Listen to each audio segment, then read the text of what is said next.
Okay, today I want to show you the Loquat tree in my backyard that I did last year in 2018. This one is almost like 6 years old, and it has grown to about beyond 10 feet tall. It's actually taller than my 10-foot fence out there, so it starts to getting out of hand. So I plan to chop it down, but since I'm going to cut it out anyway, so I saw some videotape about air layers, but it's getting so big, I thought it could not be done. So since I cut it out anyway, so I plan to cut it like 1.5 feet from the ground, as you can see right there. And I plan to air layers about this part right there, just to see if it actually works. If not, I'm going to cut it out anyway. So somehow it did. For almost 2.5 months, I saw a bunch of root came out, surrounded the trunk that I cut to air layers, and it's actually produced a lot of babies on the ground as well. So I transplanted it and keep it about 3 or 4 good ones and put them in the pot.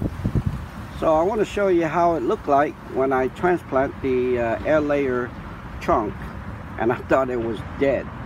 The trunk was dried up, and I thought it was like never come back. But somehow when the weather cooled off, I saw the new branches start to come out as well, and I'm going to show you that in a minute.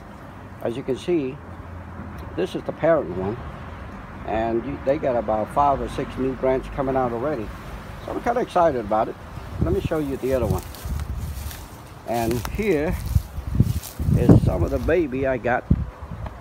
This one's about 2 years old, and I think hopefully some flowers start to begin on the top of the branches already. And here's another one, is about a year old.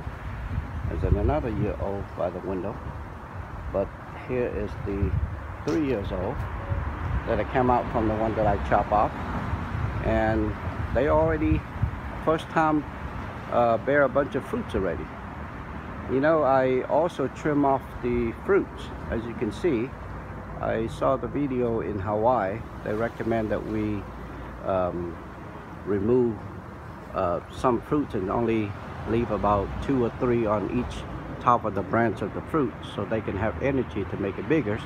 And you can see there's a lot of fruit, but I actually cut it down and just leave about 2 or 3 on each branch here. So as an experience to see what it looked like compared to what it was before. And look at all the fruit that you can see here. Also this one right here, I just want to show you, they had about 15 fruits out the entire bunch, but I only left about 2 or 3 on each bunch on top, so hopefully they get big. But here is the layer part that I want to show you. Look at that. Look how big the trunk is. And you can see 2 months ago I thought it was dead, because with the heat and the cold, the trunk got cracked and dried off. So I just put it on the side, just, you know, if it's dead, it's dead. So I plan to throw it away. But somehow when the weather cooled off, I saw the new tip of the branch start to come out, and actually 5 or 6 of them. And you can see right there, 3 on this side, 1 is a new one coming out, and 2, 1 on the bottom and 1 right here. So I'm kind of happy that I want to share it with you. So I never thought that I can do the air layer with this big trunk of the tree, but it actually worked. So I'm going to take that experience to do on the pears and also on the Japanese tree that I have over there, to see how it come out this year. Thought I want to share that with you. Wait until the branch start to come up really good, and I'm going to trim it off and make another video to show it to you guys. Have a good one.